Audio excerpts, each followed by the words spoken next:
The Compliance Life details the journey to and in the role of a Chief Compliance Officer. How does one come to sit in the CCO chair? What are some of the skills a CCO needs to successfully navigate the compliance waters in any company? What are some of the top challenges CCOs have faced, and how did they meet them?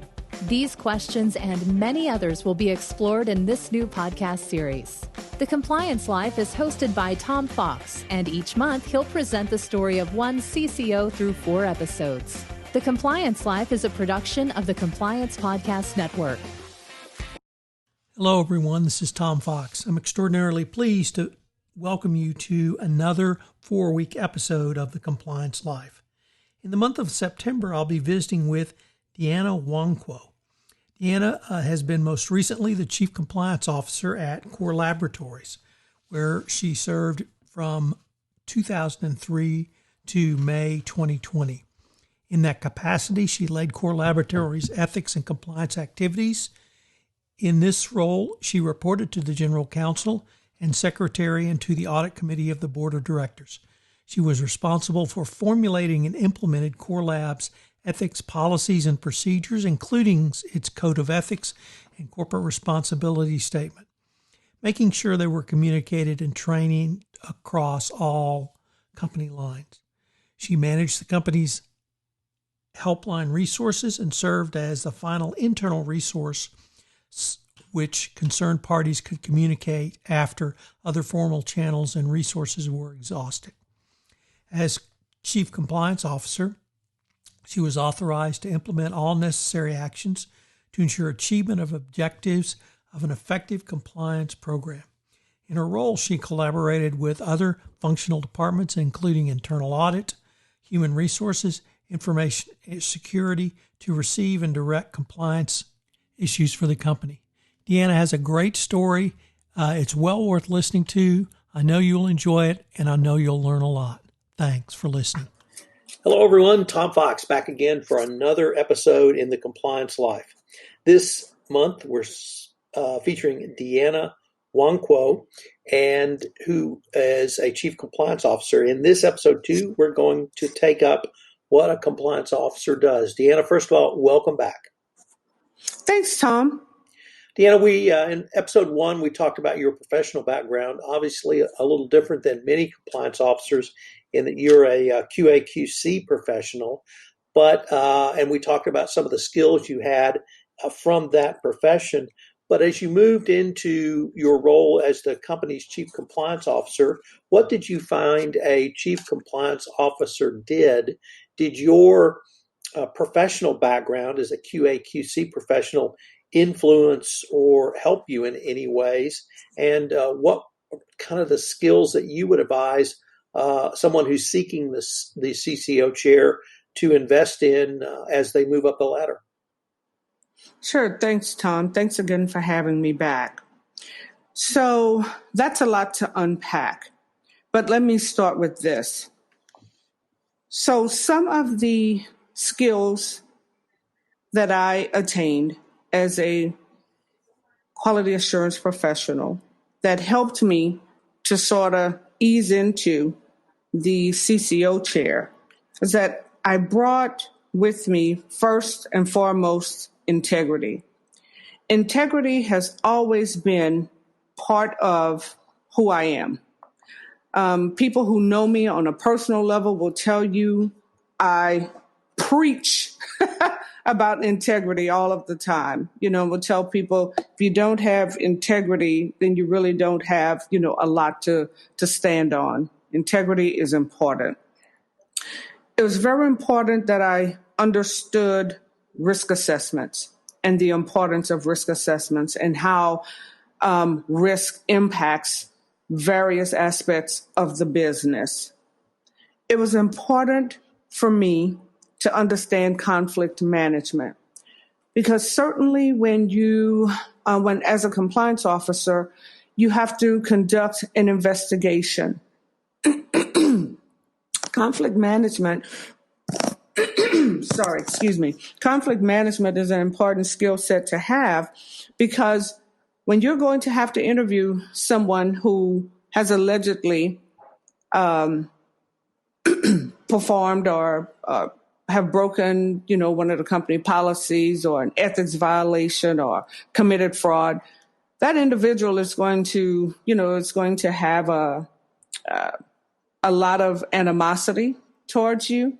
But you have to remember the reason why you're there. You're there to determine the facts. And so you have to do what you have to do in order to kind of write that or control that narrative.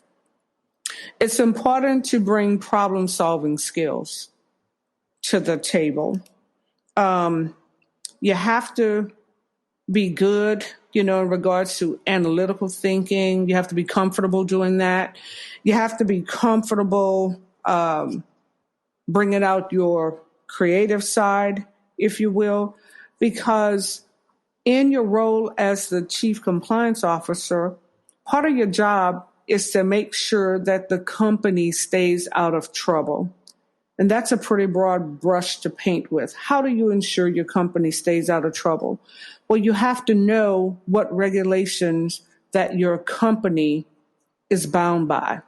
So the company I work for is a publicly traded company. So certainly I had to be aware of, SEC regulations. I had to be aware of DOJ sort of regulations. And we were in oil and gas. So there are a lot of documents that have to be read. So you have to be able to interpret those. And then when you're reading regulations and laws, in some cases, it can be a bit obscure. So it's not always black or white. So I would also say you have to be comfortable being in the gray as well. Bringing detail, being detail oriented is another important aspect, because the one thing that I loved about my corporate compliance officer job is I never did the same things from day to day. There was always something different that I was exposed to, which made my job even more exciting. It's important as a CCO to remain current and to have a good knowledge base, and to make sure, of course, that knowledge base is current for the industry that you are supporting. It doesn't hurt to also be honest and to be trustworthy, because if you are going to manage or have anything to do with an employee hotline or helpline, and you're going to be the person on the other end of that call, you want to give the caller the assurance that you are someone who they can trust, that you will hold that information confidentially, and if the person wants to remain anonymous, that you do the best you can to protect that anonymity. But you also have to be transparent with that person and let them know, listen, if you're working with a small group of people, even though I don't mention that Bob, quote unquote Bob, called and reported the concern that we're going to have to investigate, individuals still may be able to pinpoint that it was Bob. But what I also want to encourage the CCO to do is to make sure that caller knows the company's non-retaliation policy. And it's important for a company to have a policy and not just a couple of lines as part of the code of conduct, but to have an actual policy that you can point that caller to so that he or she can have some comfort in that he or she will be protected from retaliation, and make sure that the company holds their end of the deal.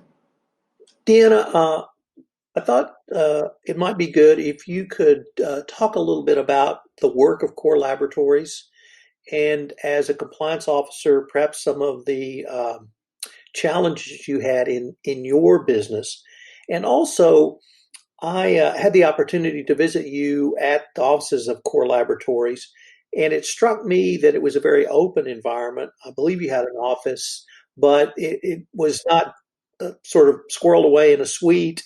It was right in the middle of an open floor plan, and it seemed like people could and were going in and out of everywhere that I could go when I made that visit. And did that floor plan or that office structure really help facilitate this open discussion that you've described that's a chief compliance officer needs? And so Core Laboratories, as I mentioned, is a company that was in the oil and gas industry, and they were one of the largest service providers of proprietary and patented reservoir description, production enhancement, and reservoir management services within the petroleum industry. Within Core Laboratories, there were various business units in operation there, all of which, of course, the corporate compliance officer had responsibility for in regards to the compliance program. So part of my job was to communicate the culture of ethics there. And the way you describe the layout of like where my office was, I was not, behind the C-suite. My office was indeed accessible to anyone who wanted to come in and talk with me. And that was part of my task, if you will, to communicate that indeed my door was open. Did people come and visit me in my office to discuss their concerns in regards to ethics and fraud violations? Yes, they did.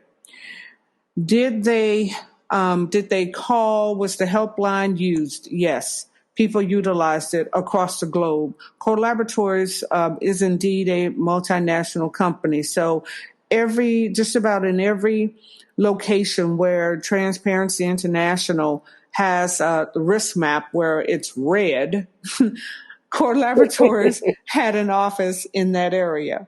So needless to say, I was always concerned as to whether or not people outside of the U.S. would utilize the helpline, would feel comfortable and confident enough to utilize the helpline outside of the U.S. And yes, we did receive calls.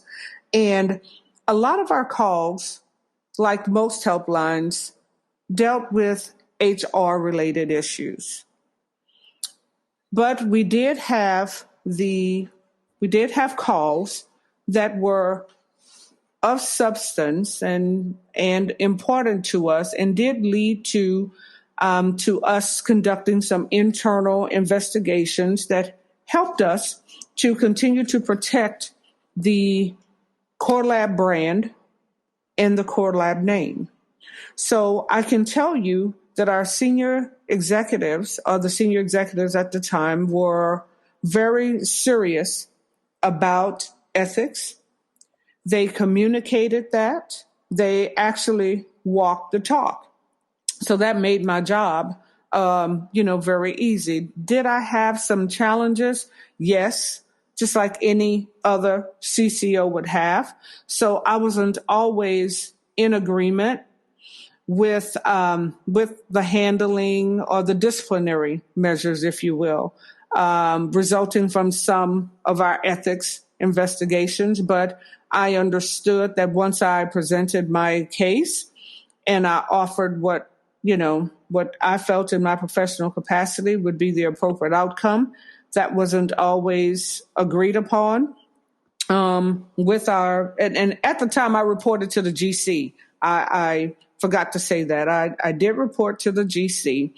And so, there were some times when he and I didn't see eye to eye, but it did not mean that, oh my goodness, I needed to raise a concern to the audit committee or outside of the building. It wasn't that sort of disagreement. We just had a difference of opinion in regards to disciplinary action and what should be taken. So, for example, I thought that once we discovered that a group of individuals in the company was submitting fraudulent mileage reimbursement, that the whole lot of individuals, including, any management that was involved, should have been terminated.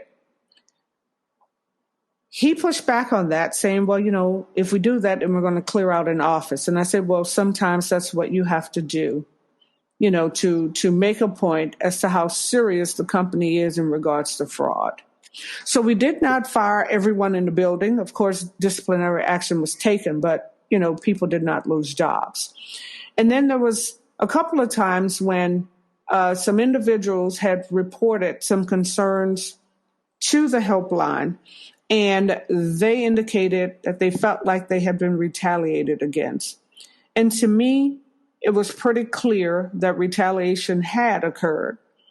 But again, even after presenting what I consider to be the facts and in the individual's own words, I was overruled in that, the company's position was not going to support that, indeed, these individuals had been retaliated against. So those kinds of things make the job as the corporate compliance officer a bit challenging, because you want to do what's right. You think you're making the right decisions. But, once there is a discussion held and everyone presents their case, then, sometimes you have to accept resolutions even when you don't necessarily agree with them. DeAnna, unfortunately, we are near the end of our time for this episode, but I hope our listeners will join us for our next episode, where we look at the importance of building trust, being honest, and having high ethical standards. I look forward to continuing the conversation. Thanks, Tom. I do as well.